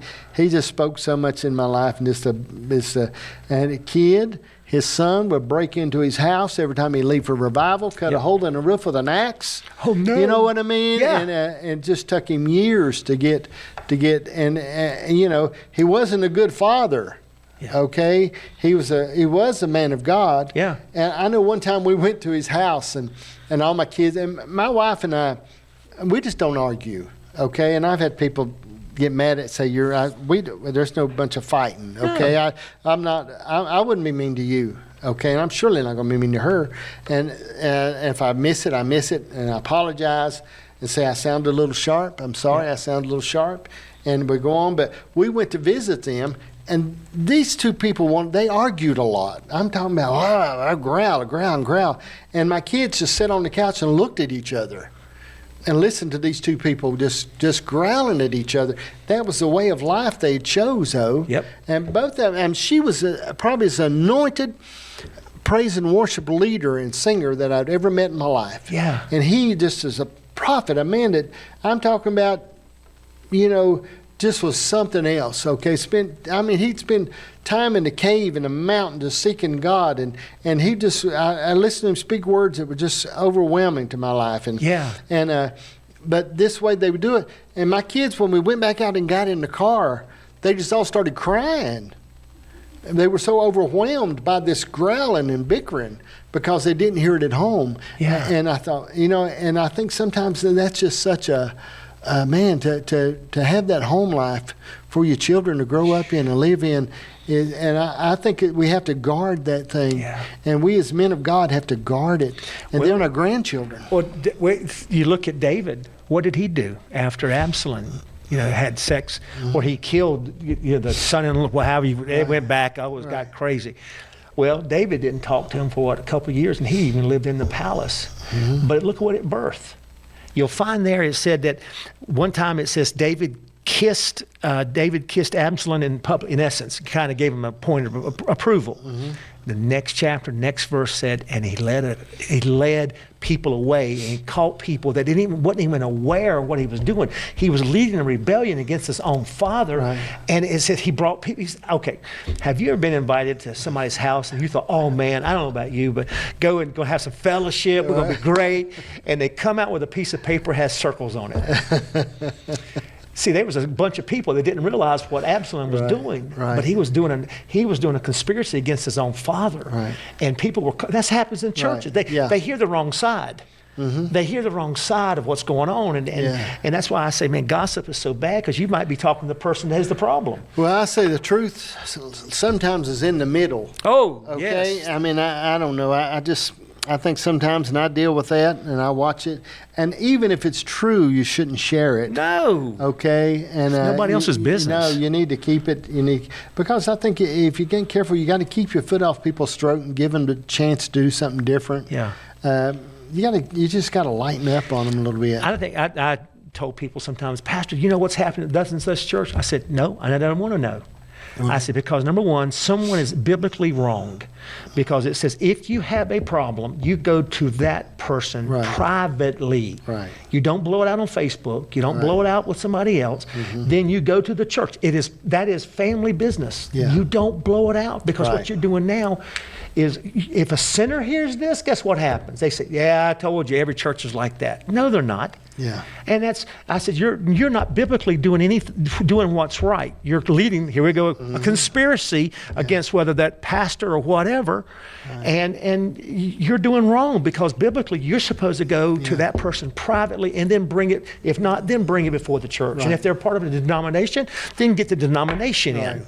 Right. But I don't know. I found myself sometimes in some situations, I believe the world, everything's only in two groups. I've got an area of influence and an area of concern. Yeah. Some things I can really change, and some things I really can't change. Right. Okay? I mean, and the more time I concentrate on things I can't change, it seems to be a waste of time. But this other area over here I really can make a difference in. Right. I try to concentrate on that. I've always done that in business. I've done it in everything I've ever done. I mean, I built restaurants within sight of Wendy's and McDonald's, but I just concentrated on my burgers. Right. Okay? And the same things I think in life, sometimes we get wrapped up in things. First thing I think is we get wrapped up in what other people think about us when it means so little in the end. Okay? It just means so little.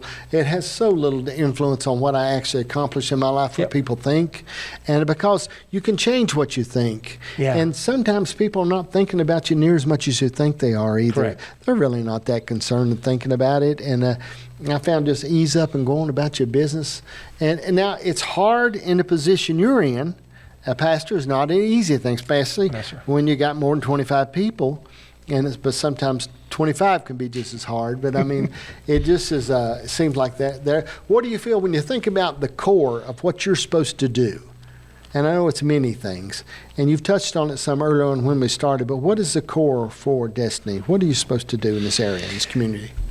Well, I believe that God has put on us a spirit of restoration, and to be a vanguard. And I read a book many years ago, and he said, this you're a vanguard. We had to break through some of the barriers of other churches, such as when we first started working with Celebrate Recovery, and I mean, I was hammered for 2 weeks. Devil just played on my head. He said, people are going to think you're on drugs. People think you're endorsing drugs. And all these different things. Until one day, like you just said, I had to put my foot down, and I said, enough's enough.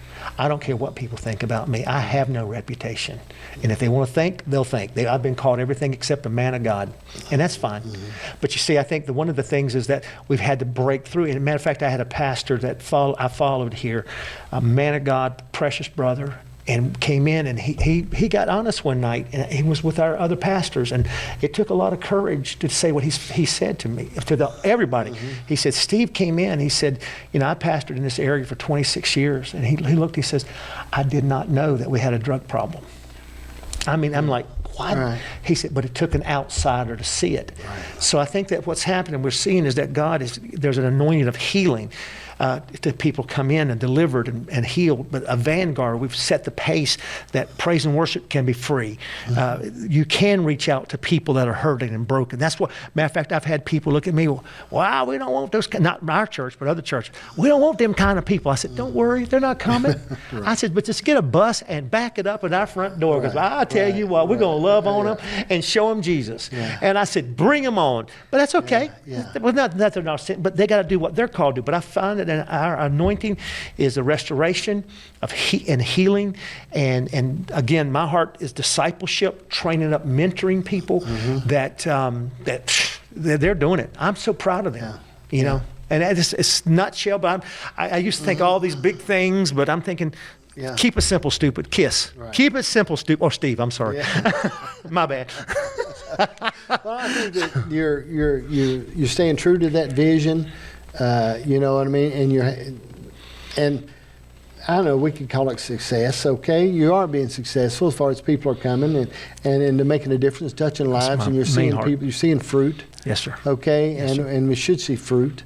It should head in that direction, and I think you're doing that, and I think that's great. And you can, just like I shared to start with, you got the heart for it. Yeah. Okay. I never knew it though, Brother John. I never knew when I got here how that would turn out. I never expected this. I'm sorry, right. But it was. Then I look back, how that God had put men and women in my life over the years that prepared me for this. Yeah.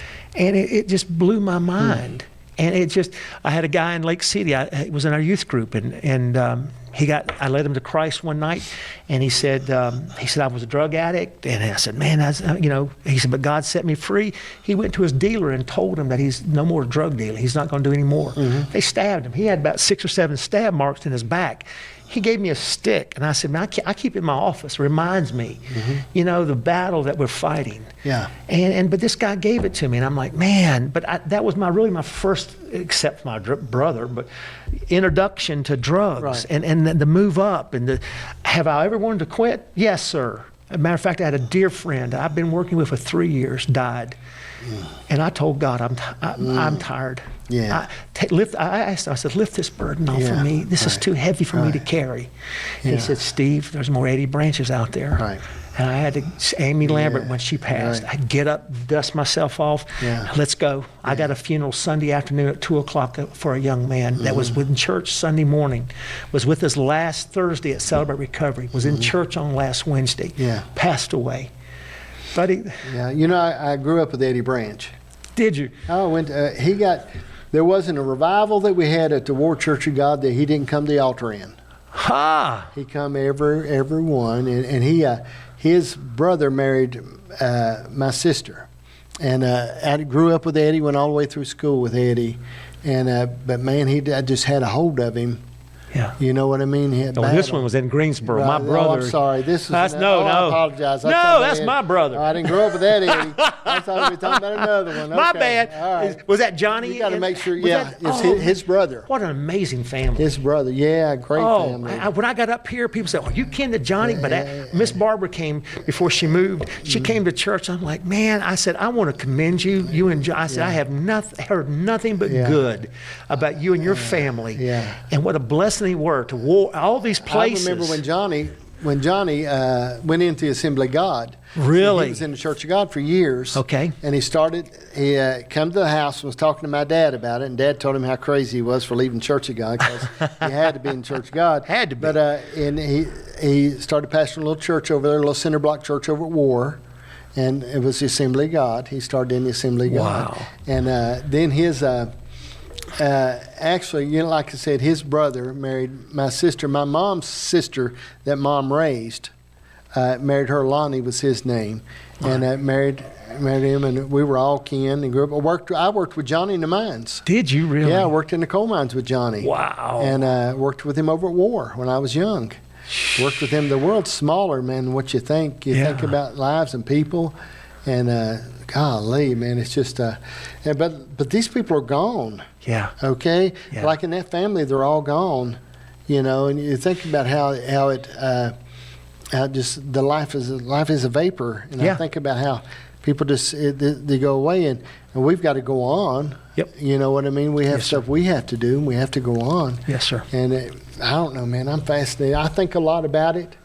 I don't know, but I think about life, and I think about people. I think about the journey we're on. Yes, sir. And I've gotten there where I slow down more and more all the time and enjoy the people, because you don't know memories are memories when you're making them. I shared with Jeff. I interviewed my grandfather in 1992. Whoa. I think about I've been interviewing people for years, and I look back on that interview with him. My grandfather, he come out. I had a little studio over at War. This is about 8 foot wide, 8 foot by 12 foot little studio was, and I went down to the dollar store and got some blue material, and I got some of those flowers like you put on the graves. Yeah. And Right. I broke them apart and put them on the wall, and I had a couple bags I got out of Mexico, hung them up there, and I interviewed him, sit there and interviewed him, talked about his life growing up, and I look back on that stuff and think about it. And we, I think that there's one of the positions that the Lord has put us in. You remember Betty Jean Robinson? Do you Yes, ever sir. remember her? Okay. Yes, sir. Betty Jean was a stable on TBN for years. Yes. I mean, as good a woman as I've ever met in my life. And she, when they took her off of TBN, and I'd known her for a long time, and we talked about every week to 2 weeks, she called me all the time. And she said, John, the reason I like calling you is you always answer the phone. And I always would. I'd answer and we would talk. But when they took her off, they were throwing her videos away. And we went and got them out of a dumpster. I went and got them, and we brought them in here, and Connie digitized them all. And Wow. we're the only one that has a copy of Betty Jean Robinson's TV programs. And every week we put them on television. And this woman's passed away gone to be with the Lord, but every week she sings on here, okay, and sings. And my dad, you know, his dad's been dead 3 years, and I still play his programs every week. Yeah. And I got people that message me, and they said, tell your dad we really enjoyed that last week. And I said, I'll let him know. But I mean, you know, you think about stuff. I mean, this word still goes on. Oh, yes, sir. It still goes on. Yeah. And I mean, it's just, to me, all that I think about that, I think about our job, what we're supposed to do. Yeah. And Connie and I are supposed to do, and what we do here in this work. Doing great. We're going to do what we're supposed to do, Yep. mind our business, and just do that, and then enjoy our life in the midst of it all. You know, I had such an honor the other day. This one blew me away. You talking about supernatural surprises, you know. I had a lady in our church. She owns a mine and up in Greenbrier, and those 2 miners died. And so she really had a burden to bless the coal miners. Mm-hmm. And she was sending out, kind of talking some feelers out. The sheriff said, yeah, we can have it at the high school. Well, somebody from the Senate called her and brought, my wife and I and a guy named Nate Dodson, they invited us to come. He sang, I preached. I met the lieutenant governor, which is the house of the president of the house, and the secretary of state. The head dog now had just got moved up to the national, Mr. Chris on coal. And I was the honor to share Christ, blessing the coal miners. Yeah. Dude, and when I get up here and I see these guys, the heart and the passion, man, that was one of my greatest. I was in Rotunda. We were in the Rotunda of the West Virginia. They said the thing up top was gold. I was asking for a ladder, but nobody helped me out. You know what I'm saying? Gotcha. It's going to give me just a little offering there. Amen. But that was such an honor. You mentioned about your dad and Johnny. That was an honor, man. Yeah, to be able to do that. I know. And then come to find out, they had a day. I think it's the 6th of December. Now, Justin and a couple other people, miners, they got together and they're going to have a recognition, a day of the coal miners. Right. And I said, man, they need that. Yeah, sure. Much hard work. And I was listening to the Senate president, and he's been in the mines for 40 years. And man, it was crazy to hear some of the stories, man. The bravery. These guys get in those things, and it was just unbelievable. I know my son-in-law, you know, still works. He works in the mines, and he's in there, and tremendous responsibility, and a lot of men, and safety. Yes. And those things that are, as things have got more complex, it's got dangerous too. Still dangerous. Can imagine. But I mean, man. When I worked in the mines, I worked in 24 inches, and it get up to 30 in some places is all it was. That's all the height it was. And I laid on my side and hand loaded. I loaded and had timbers that held the top up. I scotched up timbers. We brought timbers in, we'd scotch the top. And we'd shoot from solid, drill a hole and shoot from solid. And then the scoop would come in and pull up behind me, and I would shovel until we got him full. An old red bandana wrapped around my nose. And that's the only thing you had. And you'd lay there on your side and shovel just as hard and fast as you could shovel. And so they could pull back out and go back out. You didn't want them to stay in there too long. Whoa. I enjoyed working in the mines, and I was growing up and thought, you know, man, this is, you know, I'm a millionaire, making $100 a day, and what else could I want in life? You know what I mean? Yeah. And run through that stuff. But life has so many chapters. Yeah. You know, it's just many chapters, and Yes, sir. and I've just purposed to know that there's pages that turn, and move with this. And I laugh at, you know, I've done at least 100 interviews, and I took this phone and interviewed people all over the country. Yeah. Sit with friends of mine and people that I know, and listen to their stories and listen to their life and them tell about things. And it's fascinating to hear them, and some have gone to be with the Lord now. And but I think that it's just. Again, those memories, you don't know it when you're making them. Yeah. You think it's just another day. Yeah. Just another day. And you don't know how it's going to impact someone else. Right. You were talking a while ago about people getting saved. Sometimes you're the one who plants. Sometimes you're the one who waters it. Mm-hmm. But it's God who gives the increase. Yeah. And you don't know what part you're playing in their salvation. Exactly. All you're doing is just reaching out and giving a cold water out, saying, God loves you, I love you, but I'm messed up. That's okay. God loves you, still love you. Yeah. We're not giving up. Don't you quit. Yeah. I love Ecclesiastes 9:4 in the Living Bible. It says, as long as you have breath, you have hope. Right. Absolutely. I love that. Yeah.